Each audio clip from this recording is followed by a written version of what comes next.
Hey, welcome, fellow seekers, to another enlightening episode of the Nomads of the Noetic podcast. I'm Dr. Trace Pirtle, and joining me is my esteemed co host, Dr. Randel Brown. And together we journey into consciousness, philosophy, psychology, religion, the wonders of the wandering mind, whatever else we want to talk about on a particular Thursday. So last week we finished up with ethical behavior, just in general terms. And today, Randy, you and I, we're going to be talking about ethical pathways to success. Is that still what we want to talk about? Sounds good. Especially since we talked about it in general terms, and Yeah. I think even after we talked last week, I was thinking, and I think you were too. Well, how do we turn this into something that makes meaning in my life? Right. So I think it's a good topic to go with.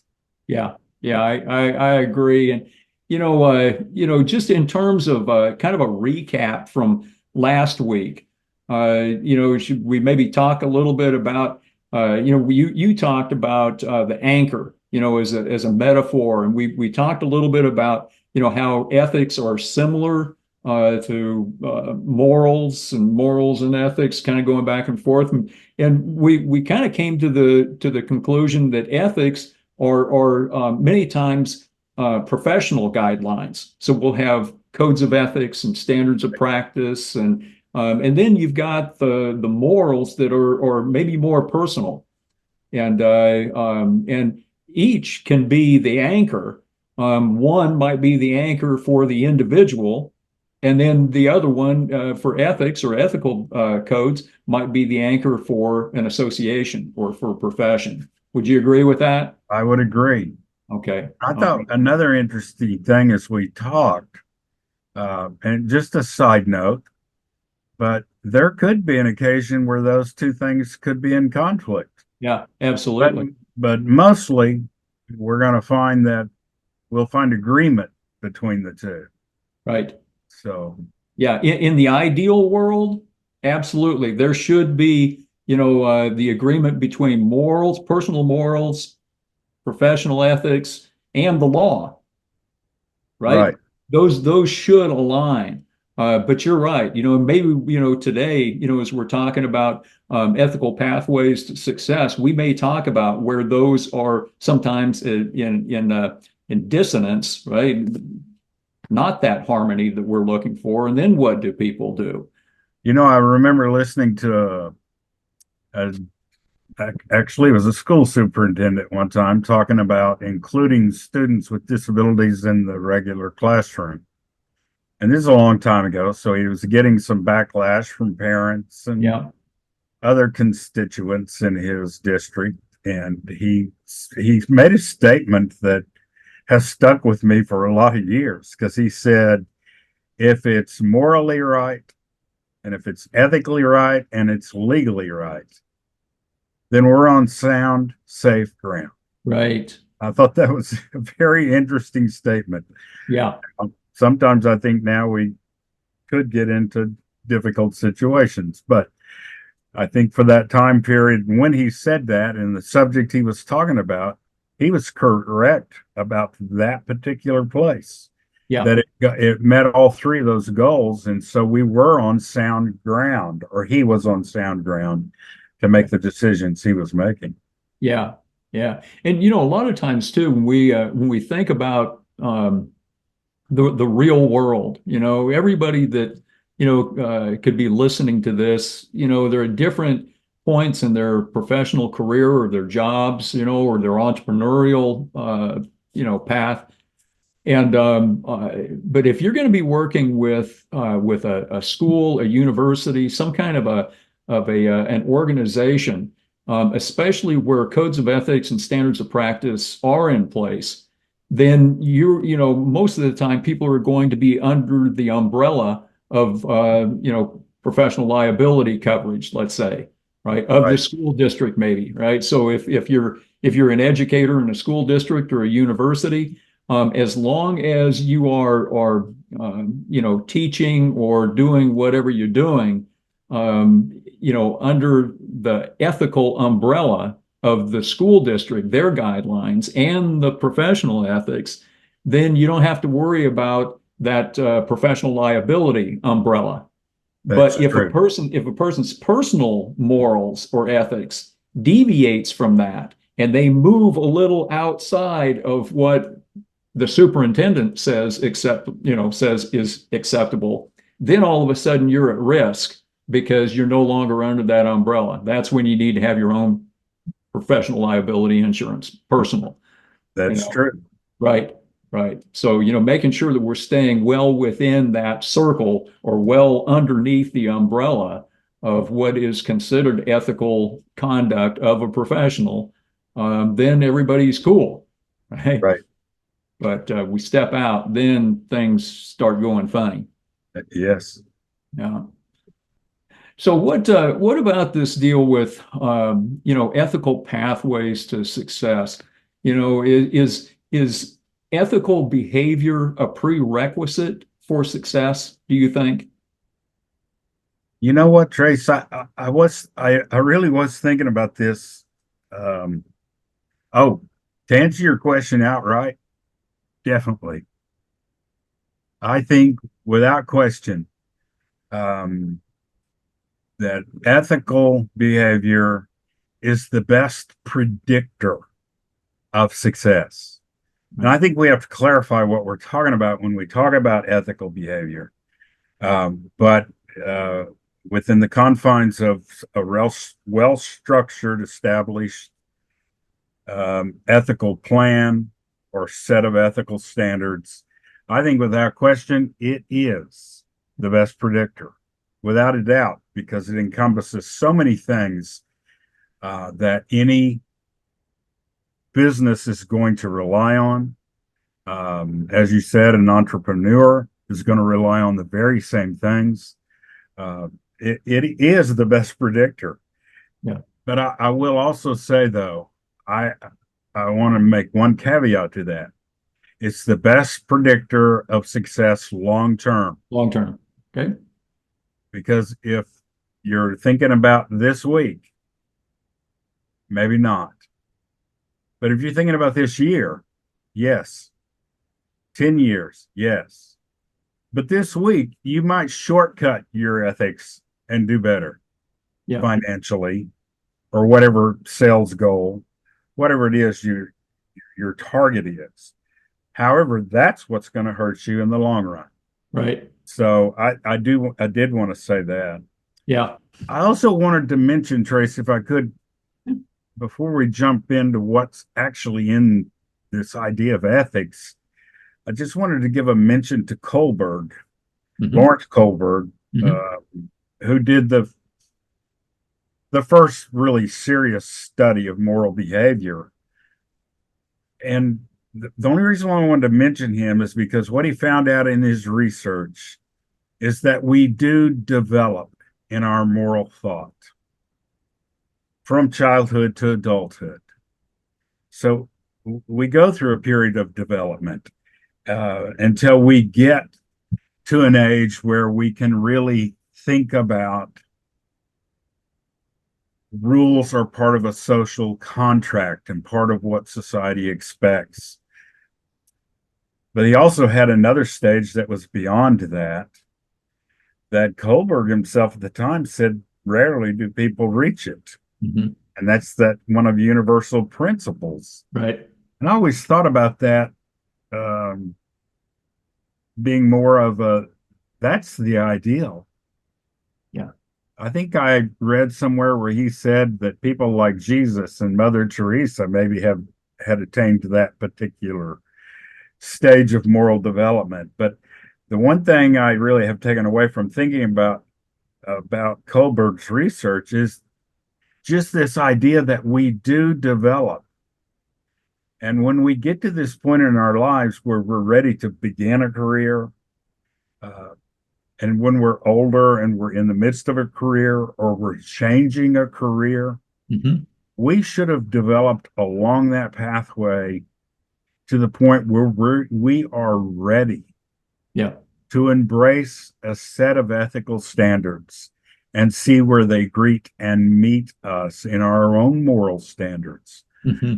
and have that really congruent for Hmm. us. Hmm. I just wanted to give him just a quick mention Yeah. along the pathway, because there's so much research that's been done about him and about his studies since he first began to think about these issues in some codified way. Right. Not saying his is the end all, just Yeah. maybe the beginning of that thought process. Many other people have looked into it beyond that. Right. Yeah, yeah, I totally agree with you. And whether it's Kohlberg's moral development, or any of the other developmental theorists, Erickson's biopsychosocial stages of development, Freud's psychosocial or psychosexual. I'm sorry, all of these. A lot of times they assume a linear a linear progression from point A to point Z. And if we're talking about, we use the analogy of a pathway. Um, I've kind of found that even though people progress along, the older we get, supposedly the wiser we get. And hopefully, as we get older, we become more moral because we've seen what it's like to not be quite as moral or quite as ethical in the past. But people can circle back around on that pathway. You know, just because we're getting older doesn't necessarily mean that we're getting wiser or that we're becoming more ethical or more moral. You We can know, drop a step. we sure can. That's it. We can fall back a couple steps. We can meander around, on the pathway, go back, come forward again. Um, but in general, I agree. Just like if we're doing our coaching stuff, and we're consulting with organizations or with individuals, we want to be able to see movement, right? And hopefully, it's not going to be this circuitous, kind of pathway. It's going to be more linear, and and again, a lot of times, if people don't have someone that's helping to mentor them, right, or to coach them, or to help to guide them along, they just wander around in life, just kind of aimlessly making these bonehead mistakes over and over again. So they don't follow that, sort of that pathway of, hey, I want to get better. I want to be more ethical than I was yesterday, and certainly more so than the day before that. You know, and that's something that for me might be, And there's nothing, yeah, I was going to say, there's nothing better than having a coach yeah, in whatever form that comes to you in. But there's nothing better than having a coach, a teacher, or someone who keeps you accountable, is the yeah, word that it comes to mind. That may right, sound a little bit too harsh, but it's really more of a person who's a guide, yeah, who yeah, says, let's think about doing it this way. yeah, The results of this have not been well, or I can predict for you the results of this. This is what people run into. But having that guide is it's so important to have that, yeah, because I think left alone in this process, um, that leads us to a place where we're going to have the question, and you have to have the person to go to. And I know, Trace, you and I, we've always had that person in each other and with others, right, and you open those doors of communication, and you find somebody you can trust, you can count on, and that you can ask that question to, who number one, will be honest with you hmm, when hmm, you say, am I screwing this up? yeah, That person needs to be honest with you. And when I think about telling somebody that they're screwing up, and that's such a bad term, but I do think about what Shirdi Sai Baba said about speech. He said, let it pass through these three gates. First, is it true? Second, is it kind? Third, is it necessary? I'll tell you the fourth one in a minute. But so if it's true and I am messing up, somebody needs to tell me. Right. And it's likely going to be necessary because if I'm messing up, I'm destroying something I've tried to build, whether it's a relationship, personal or professional. Mhm. So it is necessary, and it's always kind. And the reason why I say that is it's kind because that messenger is giving me the opportunity to correct. Right. That's kindness. Yeah. It may not feel kind at the time. It may be embarrassing. It's going to be uncomfortable for both parties, maybe, but it's kindness at its richness Right. when you provide someone direction because you know that you're going to give them a better opportunity for the success they're seeking. Yeah. The last thing Shirdi Sai Baba added to it, by the way, those are the same things that Buddha said about speech, but Shirdi Sai Baba said, um, is it true? Is it necessary? Is it kind? And then he said, does it improve upon the silence? I just Mhm. like that one because Yeah. I tend to Right. talk too much. Yeah. No, and that's to me, that's part of whether it's coaching, mentoring, just being a good friend. It doesn't really matter. The whole concept, even behind decision making models, is that you solicit feedback from your colleagues. And why do we do that? Well, it's because they're more objective than what we are. They can see things from a different perspective. And so, to me, that's where there's, real value in having somebody else to bounce things off of. Yes. And it doesn't mean that they're always necessarily right. I've been told different things in the past not to do, but I just went ahead and did it anyway because it's my life. But that doesn't mean that they didn't do it with right thought, right heart, right mind, right spirit. I just chose not to go with what their suggestion was. But the vast majority of the time, people can see things more objectively than what I can. That's why we reach out to them. We find that too a lot of times with a mismatch in careers. People, they've got their own morals and they've got their own personal ethics, and then they get into a job, sometimes knowing, which shows a lack of wisdom. If they knew they were going into a mismatch, but they just needed the money, so they did it for mercenary reasons. But they get into this job, and then all of a sudden there's this mismatch, and they're saying, "Wait a minute, what I'm seeing here is not ethical. What do I do with this?" Well, many times if they've got a family, they can't just punch out of it because they lose their income. So they stay in it and become miserable, right?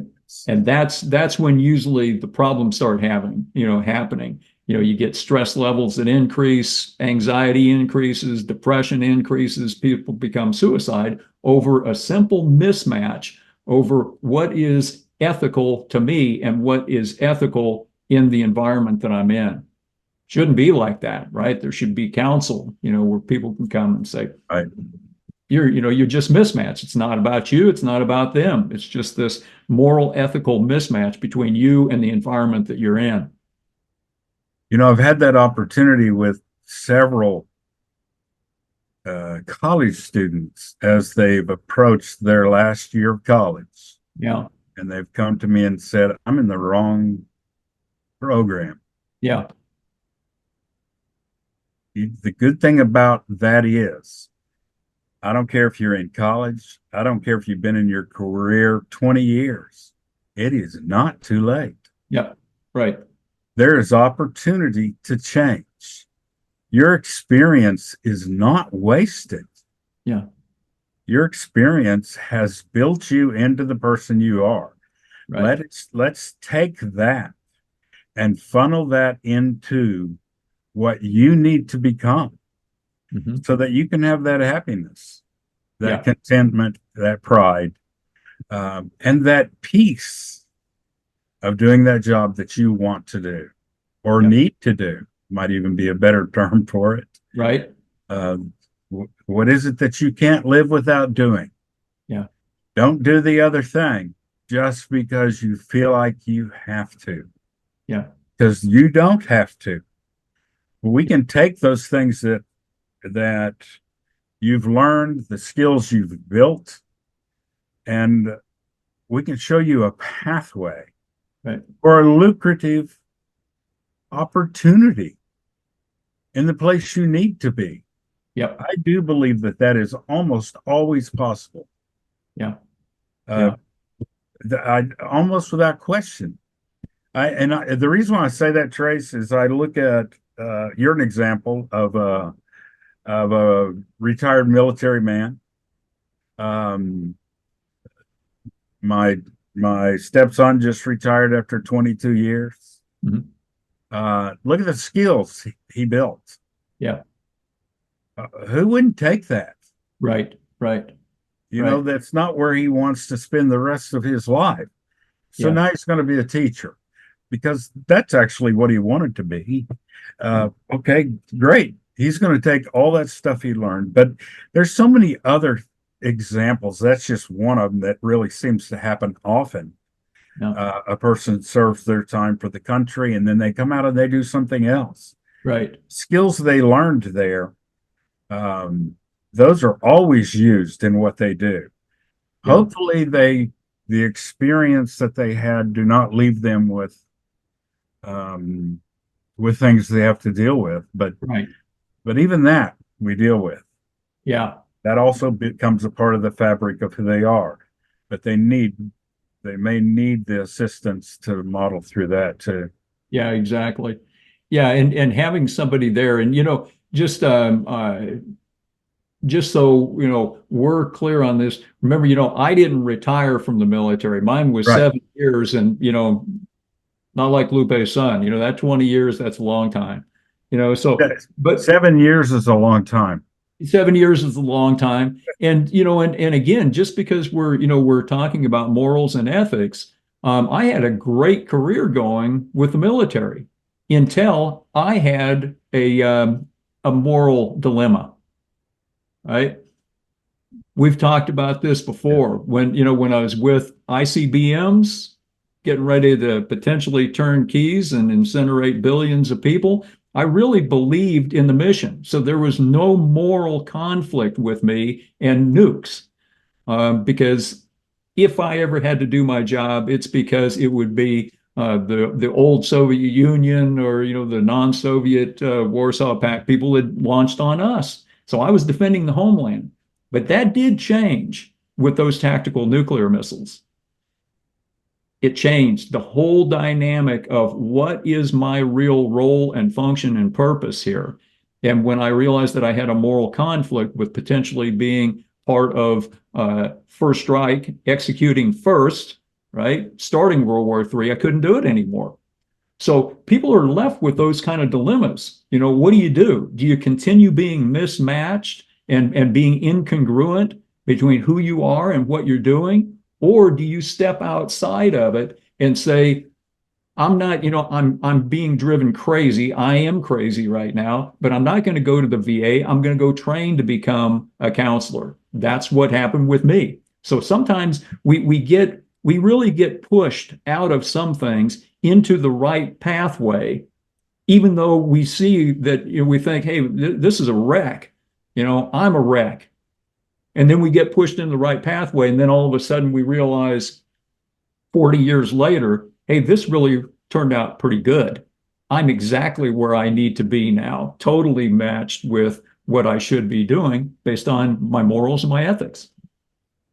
You know what, Trace? My story is similar, but as not as dramatic. But and maybe I haven't mentioned this to you before, but you know that I was working as a clergyman in the Episcopal Yep. Church Yes. during the outbreak of AIDS. Okay. And what drove me away uh, was the number of deaths. Mm-hmm. And my age, I was so young Yeah. that I didn't have an answer to any of those questions. Yeah. Right. And so it was actually, to me, that was trauma Hmm. because the questions from parents, questions from everyone. Why are all these people dying? Yeah. My husband just had a blood transfusion. Now he's dying.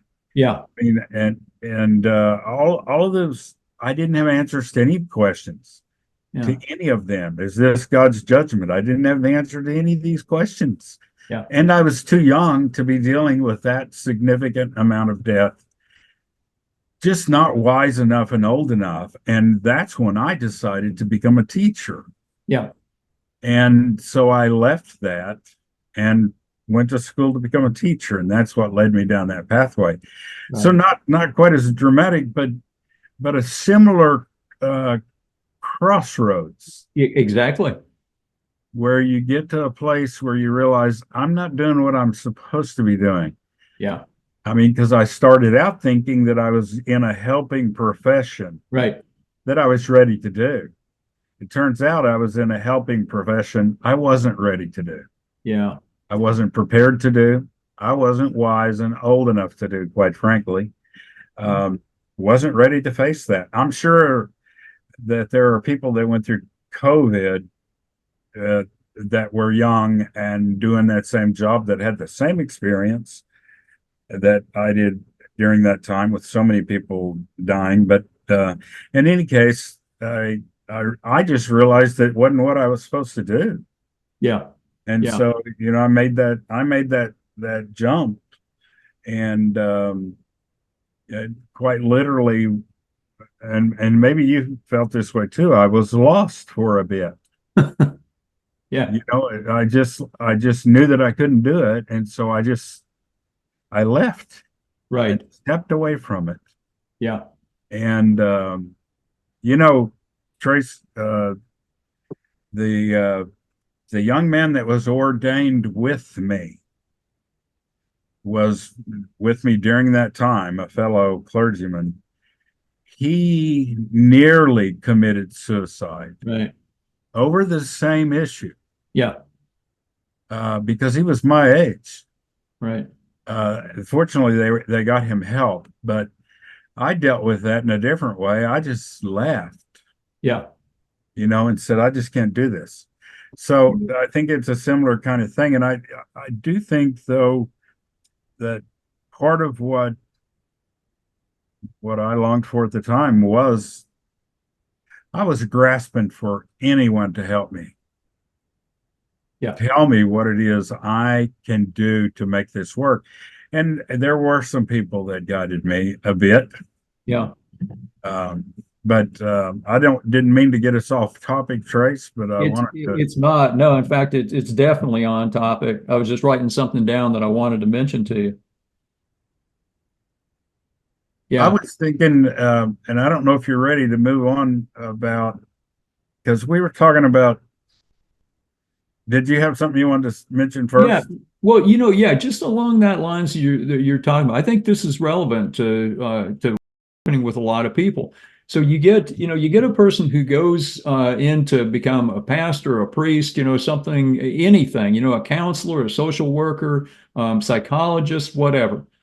They go into it with the right heart. They go into it because they want to help people, whether it's helping people to save their soul or whether it's helping people to get through whatever crisis they're dealing with. But they do it because they have compassion, right? They have empathy. They've just got this desire to help people. Part of the challenge, and I don't know if you've talked to your students, but my past students, I would talk to many of them that would be saying, "Hey, I want to get my bachelor's degree, then I want to get my master's degree, then I want to get my doctoral degree, and I want to come in and teach with you." And I'm going, hold on, time out. That is not a good, wise plan, right? It's not that you're not capable of doing it, but Sure. you are young. It's just the way it is, right? You've got all of this knowledge and you've got some skills, but the problem is you don't have awareness of life. You Right. don't know what you don't know. So just because you've got degrees and credentials, it doesn't mean that you're in a position where you can truly help somebody if you've not gone through some of that yourself, That's right? true. Okay. So then we kind of come back to this notion of why do people burn out? Why do they leave the profession? Leave the cloth, leave, counseling, psych, or whatever. Many times it's because of compassion fatigue. They burn out, right? It's like trying to, solve world hunger. You work and you work and you work and you work, and there's still people that are hungry out there. It's like, what's the use? It's meaningless. But that is where the mentoring has to come in, where somebody is able to say, hey, look, you learned that you are not responsible for a client, right? You're not responsible for them unless they're harm to self, harm to others, court order, whatever it is. All right.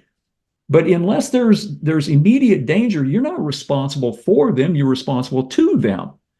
But that gets lost in the translation of my heart's in this. I'm trying to do everything I can to help this person. They're not getting any better. I'm wore out. I'm burnout.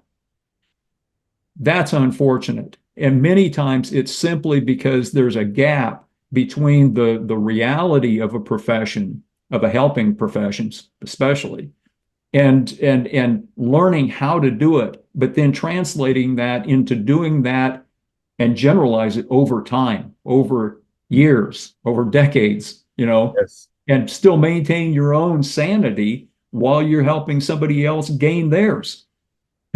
Compassion fatigue is big, right? Yes. A big deal. So, Yes. so I just kind of wanted to toss that out, just for the part of I the world of people that want to be coaches or they want to be consultants or professional counselors, special ed teachers, professors, it doesn't matter. It's all part of the helping profession. I agree. Yeah. It's you can lead the horse to water, Yeah. you know, and that's our responsibility. Well, Trace, at the beginning, you asked me a question. You Yeah. asked me if ethics would lead to success. And I have some other thoughts about that, and I think you do too. Right. And I wanted to, as I thought about this since we talked last week, I wanted to just share with you a couple of things that have come to mind that I've the benefits I think that I see in well-structured ethical standards. I think the same thing's true if I operate, um, even if I operate using these as my moral principles. Right. I think the first thing to me that really stands out about having good set is that it builds trust. Right. If I operate from a good, sound set of ethical standards, it builds trust in whatever it is I'm doing, which actually leads to, and I was mentioning to you earlier that being ombudsperson Yeah. uh, at the university, uh, I I do operate under some ethical standards. One of them is confidentiality. Yeah. I don't share what people say to me when they come to me. It's um, I try to solve problems. I mean, I have these ethical standards I must go by, and then I have my own too. Yeah. Um, but what happens is I've built trust with people, and that gets around. Yeah. And then you have not only repeat customers, but new customers. Yeah. Exactly. And that, I don't care what business you're in. Well, that's a good thing to have. Yeah. I mean, unless you get too many and you're just one person. Right. But I mean, typically that's what we want. Yeah. In any kind of business that we're doing is we want repeat customers and we want more. If Yeah. we build trust because we have good ethical standards, then we're going to get repeats and we're going to get more. Yeah. And that's, when I was thinking about this too, whenever, because I'm here in this house that I need to fix up, right? and it's a new community. I don't know anybody that does anything, and I am incapable of doing those things. So I call the neighbor because I've met him, and I'll say, "Hey, does so and so? Do you know who does this?" Okay, what's funny when you call somebody like that? Here's what they tell you. Now, I'm gonna give you a direct quote about I had an issue with my truck. So the guy says, "Oh, you should call so and so because you can absolutely depend on him to fix it. Yeah. If you can deal with him not showing up when he says he's going to show up." Uh, Okay. So right. you'll get an answer like that, and you'll find out exactly what how this guy operates. But Yeah. then when I called about an electrician, he says, "No, call this guy. This guy's going to do the work right, and he's going to show up and he's going to get it done." I mean, Right. you find out, you just ask people and Yeah. you find out about that stuff because people build trust in how they've performed. Yeah. So, and they perform off whatever their standards are. Well, obviously, the mechanic, one of his standards is not to show up on time, Right. Yeah. but he has a standard to do it right. Yeah. So at least I know that going into it. If I'm in no hurry, I'll call him. Yeah. But good ethical standards build trust is one thing I wanted to put out there. Right. And along with that too, it seems like there's a hierarchical kind of model. The gold standard might be you do what you say you're going to do every time, unless you're like dead, right? That Yes. you just do what you say you're going to do, and you do it at the highest quality, the top-notch product. It's just who you are and what you do. Then you drop down another one where it's like, I'm going to do a great job, but I'm telling you up front, I may or may not be there on time, right? So you at least have informed consent if you want to Right. go with them, and then somebody else gets that reputation of you can't trust them. They not only don't show up when they say they're going to, but then they do crappy work once they do show up. So it's sort of this hierarchical model, and maybe for the individual, they could build some trust if they would just say, "Look, I'm your Huckleberry. If you want the absolute best mechanic in this whole town, but I can't tell you when that's going to be because I'm busy with other people. So you got a window here. If you're good with waiting for 2 weeks, we're good. If not, go to someplace else, And right?" I In can fact, buy that. yeah, exactly. You can do that, right? That builds trust. Right. Uh, but And you, I think the more that we can convey that sense that first of all, what we do is not mercenary. So any professional, if they're a mercenary, it's going to come out because that's their ethical standard. They're in it for the money, and if they are, can they be successful? So this is where I would respectfully agree to disagree with you from your first comment. Is I don't think that ethical behavior is a prerequisite for success, because you can have some of the most agree. unethical people who are just mercenary. And they'll, I mean, we see it even with the military. Sometimes people will come out of the military, they become a mercenary, go kill people for the most amount of money. It depends on your definition of success. Bingo. That's exactly right. But back to your point, if a person wants to have a happy life that's full of meaning and purpose and potential and be able to sleep well at night, not suffer from anxiety and depression, not become suicidal, not have your family disintegrate on you, and you want to do that across time, you have to be ethical in everything that you do, right? It's not even that. I saw an old poster one time. We need to do everything ethically within reason, of course. That's the way some people operate. It's like, no, no, no. We always have to be operating morally and ethically. Yeah. Um, and if we circle back around, in terms of Kohlberg, well, the universe, God, or society will correct us. Yeah. Oh, That's true. there will be a correction. Yeah. Well, Trace, and you're right with questioning my idea about yes, you can be successful, Right. but again, it depends on how you qualify what success is. Because one of Yeah. the things that I think um, is a marker for success for me is what is your positive impact? Yeah. Yeah. And so if you're a mercenary, you're not going to have positive impact. Right. And so to me, that negates the money. Yeah. Money, money, okay. And I believe this because when somebody comes to do, well, let me give you an example. I went to pick up dirt at Lowe's the other day Yeah. and I got like 20 bags of dirt.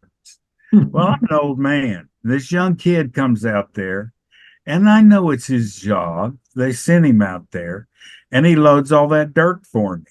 Yeah. Well, I gave him a tip. Yeah. There's two reasons why I gave him a tip. Number one, I appreciated it. Yep.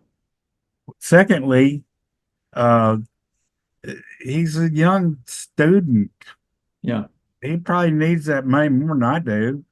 And the third reason why I gave him that is I actually respected what he did. I Yeah. mean, I and I should pay him for that. He just saved my back. Whatever, people ought to get paid for what they do. I've always believed that. You don't Yeah. call somebody and say, "Come fix my air conditioner," and then try to cheat them when you're done. Right. No, if I can't do it, Yeah. right? If I could do it, I'd do it, right? And then I don't pay anything. If Yeah. I can't do it, I'm paying for that guy's education and skill or whatever it took for him to be able to do what he does. Or maybe it's his raw talent. I don't know, but it's something I don't have. Then Yeah. I should pay for it. Yeah. It's just absolute to me. You pay people for what they do because they're able to do it and you're not, or you don't have time to do it. Whatever it is, Yeah. they deserve fair pay. But I also believe that they should operate by good standards of ethics because that's how they contribute positively to my world and Right. to the world around others. The other thing that you do if you're talking about trust and positively impacting people, if you're talking about company workers, Yeah.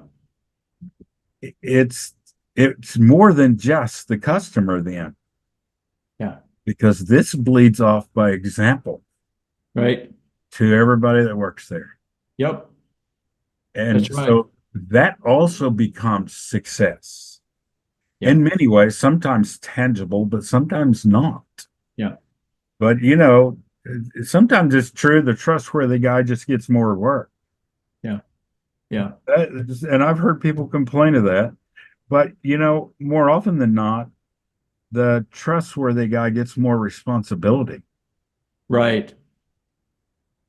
And Yeah. sometimes it means more in compensation. Yeah. Oftentimes. But I've never really believed, Trace, and I might be wrong about this, but I don't believe people work for money primarily. Yeah. And I say that simply because everybody has to have money. Yep. And I'm talking about the majority of us. I know there are some that we said mercenaries. There are some people that just work for money, but primarily people work for a lot of reasons. Yeah. But a lot of them have to do with finding that home. You're going to have to work anyway. Yeah.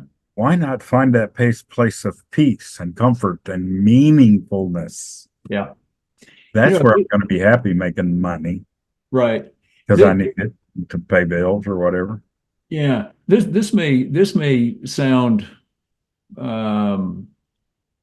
now I think this is going to sound okay, but because I haven't thought about it, I could be wrong.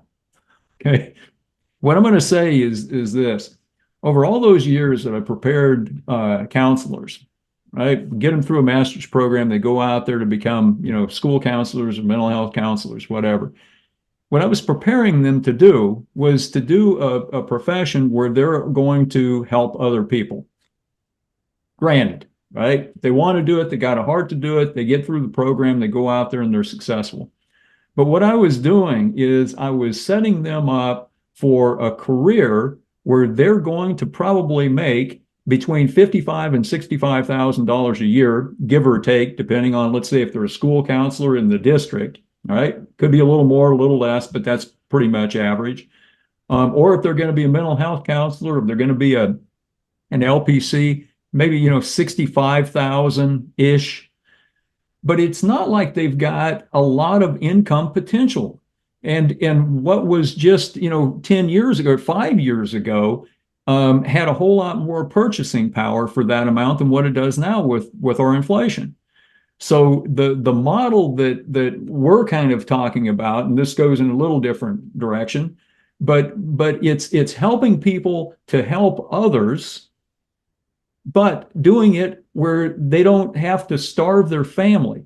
So instead of now preparing coaches, human potential coaches and consultants with us, instead of them being capped at $65,000 or maybe 70,000 in a good year, the basal level is 125,000. And I just realized this, because it's not hard to get to 125,000 if you're working with elite clients. It's just not, right? You only have to have about 5 clients, and there's your 125,000. But $125,000 puts a person in the top 5% of income earners worldwide. Top 5% at 125 grand. I didn't know that until recently. In fact, I had to go back and kind of look. Like, are we sure about this? So let's just say that it is. But 125,000, even with inflation today, with the potential to make more than that if they want to, not because they're doing it for the money. They still have to do good for others first. That's the role and the function. That's the mission. But just because a person does good doesn't necessarily mean that they can't also do well. That's right. Right? We get that sometimes with the Christian counseling stuff. You put Christian in front of counseling, and all of a sudden now it needs to be pro bono. You got to have a begging bowl out there, or you're doing it as a nonprofit. And I don't myself believe that. It goes back to what you were saying. If somebody is not able to do for themselves what somebody else can, they should be compensated, fairly for their time and for their knowledge and their skills. So I don't see the helping profession and doing well as being somehow dichotomous. You can't make money and be a true helper because you've sold out. I don't think so. I think a person can have both. I think that's obviously, Yeah. and I actually think this is the point we're driving home when we're talking about success. Yeah. We're not talking money in the sense of that's all we're saying. Right. We're talking about embracing a set of standards for yourself, being able to teach that, to lead other people by those same kinds of ethical standards that include things like not doing harm to people, but building positive qualities and, being a positive example, and looking for long-term success and all those other things that we're talking about. But the thing about it is, we're talking about, for many people, this is their dream. Yeah. Is to be able to do this. This is what will bring them peace. Right. Right. This is what will bring them to that place of equilibrium. Yeah. When they can help others achieve those goals. And again, money's not the only goal that I would preach to anyone. Yeah. Agreed. It's sure not one I would leave out. Right. Like I said, we all have to work. Yeah. We all need income, and I wouldn't be shy about telling anybody I would prefer all my friends earn more. Yeah. Because I think you're exactly right about us being in a time when things just cost more. Yeah. Not only that, But part of the idea for me about helping people get into that space is because when you're in that space where money is no longer the problem, Right. that brings peace and it brings you the ability to actually really help people. Agreed. Yeah. That is freedom. Yeah. I'm not talking about having $1 million. That's not what I'm saying. But when people can cover their bills, Yep. have some disposable income, Yep. be able to help somebody else out in need. I mean, when you get to that place where it's not a constant worry. But Yeah. you know as well as I that far too many people are living who actually have careers that are Right. living and worrying now. Yeah. Yeah, absolutely.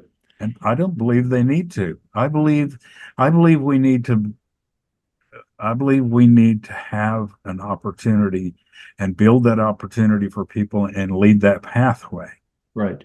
Right. for them to really experience what I first said when I first said to you, long-term success. I Yeah. don't promise this in a week. Right. One of the guys that I'm working with in Paraguay, I was telling you, Paraguay. So we're doing this conversation. Well, this guy is has actually been ultra marathoner, Ironman, triathlon. Well, I saw a picture that he had posted where he had just completed a 100-mile across the desert run. And he and two other guys were crossing the finish line together with this big smile on their face after 100 miles. Okay. So, he and I were talking about that. I'm saying, what was that experience like? And he's talking about all the pain and the suffering and everything else, but he made it.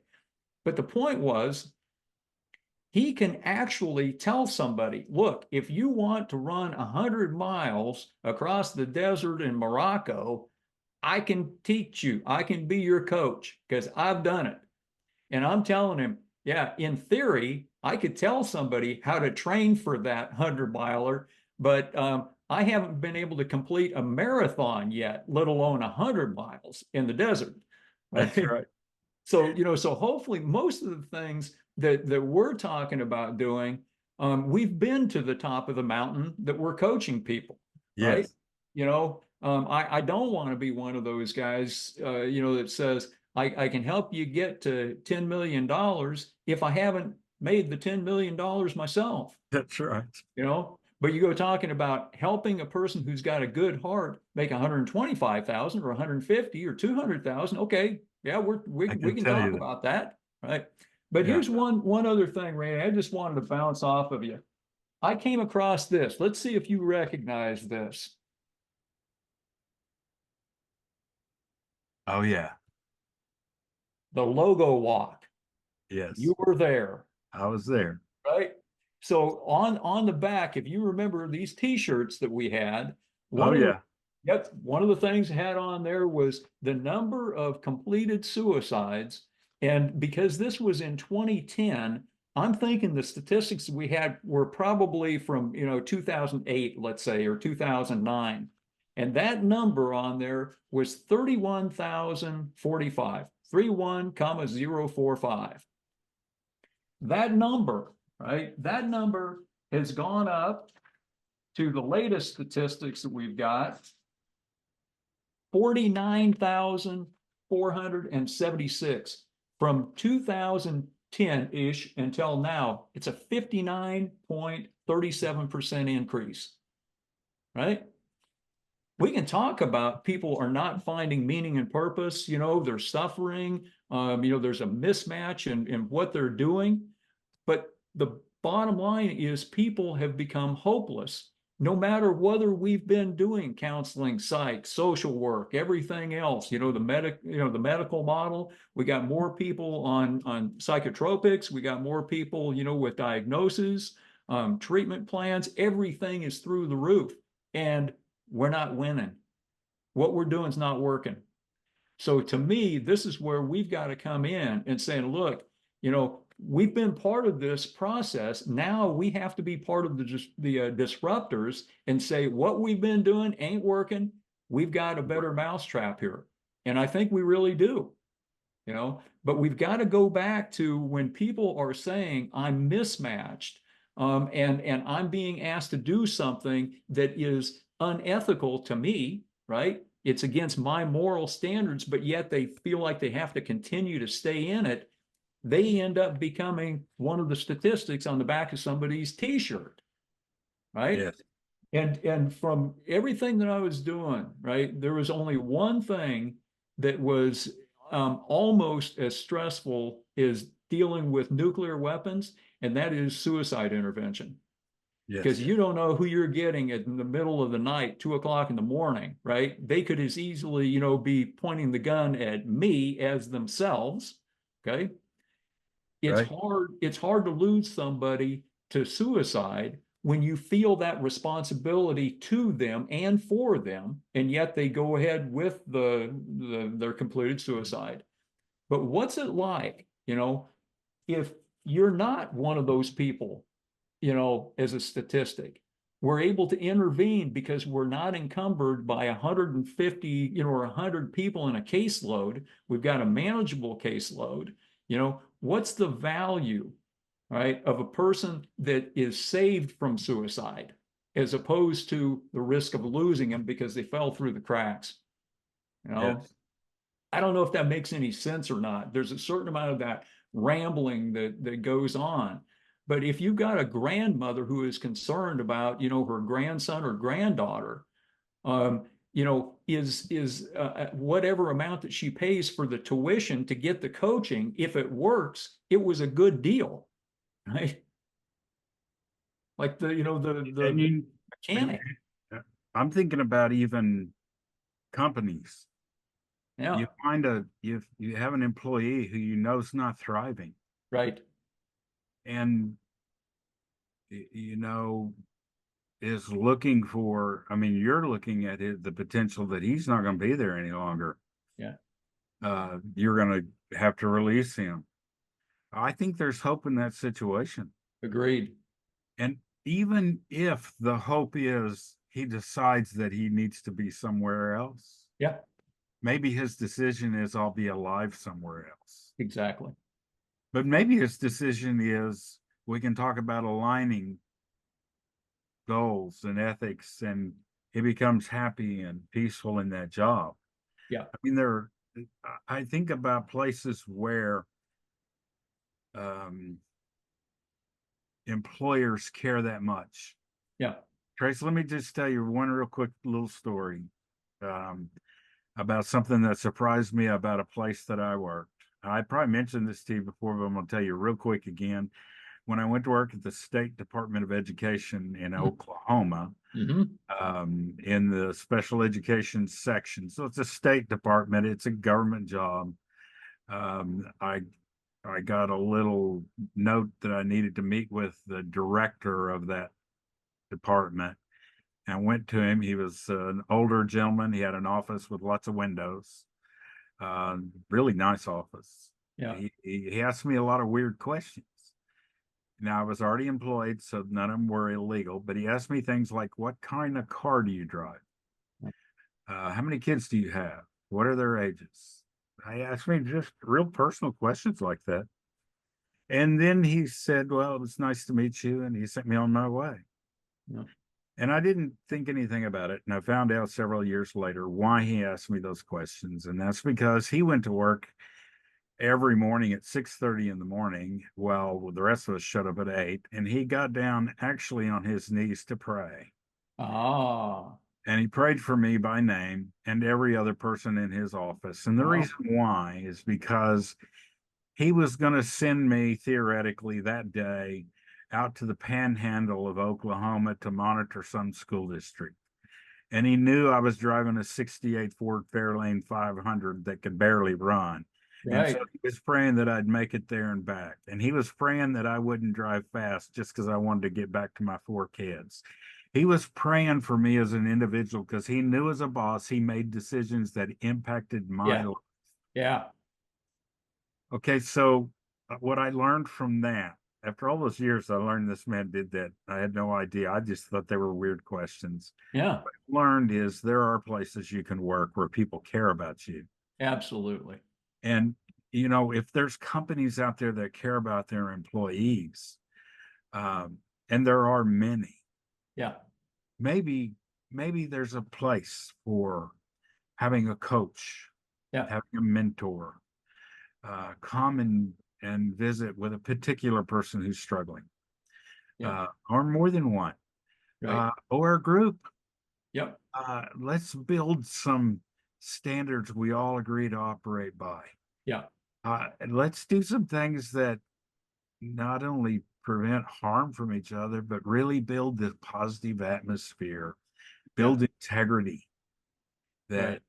build trust. And I'm not talking about falling down backwards and having people catch you. I got you. I know what you're talking about. Yep. Yep. And let's make that statistic go down. And the other statistic about the people that are unhappy at work. Yeah. Are we're talking about the military. Are you familiar with 90-day wonders? Is that Not, familiar to you? I'm familiar with the concept, but not in the military. Okay. So 90-day wonders in the military was, you'd get all of the enlisted folks, right? And we can think of the parallel in any kind of an organization. Okay. You got all of the workers. And so in any organization in the military, you've got some enlisted folks that have good leadership potential, right? They've got a good attitude, they get along with people, they get their work done, they have integrity. Okay. And so they become, identified as saying, hey, this person is officer material. Okay. So they're brought up out of the enlisted ranks, go through officer candidate school after 90 days, 90-day wonders, right? And then all of a sudden they go from being enlisted to being second lieutenants. Okay. That same concept can apply in the civilian world. You get people. Did I share with you these statistics? Do you know there are 1.9 million people that are incarcerated in the U.S. alone? No. Yeah. 1.43 million are in federal and state prisons, and 735,000 are in local jails. Those Well, people aren't going to be there forever. They're no. going to be coming out, right? Some of them convicted felons. Where are they going to go to work, right? Well, the employers and the CEOs that have a heart for helping, they're going to go to work for them, hopefully, but that doesn't mean that there isn't a transition plan that needs to be put into place to help them get back Right. into the world, right? And so that's where part of that, reaching out to employers who are doing good to do well. They're still in business, right? They've got to increase their productivity, increase their productivity or profitability, but they're doing something to help people. Those could be ones that we're also talking about. And within 90 days, just like the military and officer candidate school, you can take someone in 90 days of good heart and good skills and bring them to a new level where they really become that irreplaceable employee. Again, the one that we talked about from the logo walk, right? You are irreplaceable. And That's right. everyone is. But just like you said, not everyone is irreplaceable for one particular job. They may be more appropriate for a different company, and helping them get that career, the individual and the career match where they can be happy and they don't end up depressed or anxious or, wanting to leave Earth. Right. You know? And it may also help to relieve the true mental health burden. You know how many people are receiving mental health services in the U.S.? 28.6 million. That's approximately 10% There you go, population. about 10%. So, you That, know, yeah, and don't get me wrong. We talked about this before. Been a mental health clinic director. I know that there are some people, who are suffering from schizophrenia. They do need to have, their diagnosis. They do need to have their medication, clearly. yeah. But I didn't see, you know, that many people that really, really had diagnosable mental illness. There are a lot of them that, it's like, man, there's another alternative for you, you They, know? yeah, I'm afraid for those that kind of get into the system, Yeah. and then the system just self-propagates, and Yep. it, Yep. it just keeps them there. That's right. Um, and I don't like, because it doesn't teach them the skills to really find that pathway out and Yeah. find themselves in a happier place. Right. They find contentment in being and security in in having that care, but Right. And and again, not happiness. there's nothing wrong if a person is receiving some kind of services, whatever it is. If they're happy with it, there's no inner dissonance. It's like, I'm not sure this is good for me, right? If they're happy with it, fine. It's not our life, it's theirs. But for the people that one don't know that there's an alternative to the medical model, they need to be aware, or ones that are in it that are feeling like their condition is actually exacerbated, right? Those are the ones that we also want to be able to, you know, Yeah. reach out to in whatever form and say, look, there are other alternatives. And we can do that ethically, morally, professionally, where to me that leads to the definition of success. Then it's not about the money. Now it's about, hey, I'm really helping, and in the process, we're disrupting a system that maybe has run its course. Yep. So, what do you think? Are we good with the ethical pathways to success for what we want to talk about now? Think so, Trace. Okay, I do too. And if we've got anything else on this, I'm sure we can circle back and I'm uh, sure we will. yeah, yep, no kidding. But for everybody that's out there watching, we really appreciate you. You are irreplaceable. Don't ever forget that. And we hope to see you back next Thursday or whenever it is that you get on YouTube. And we're always here for you. So Many blessings. many blessings. Adios.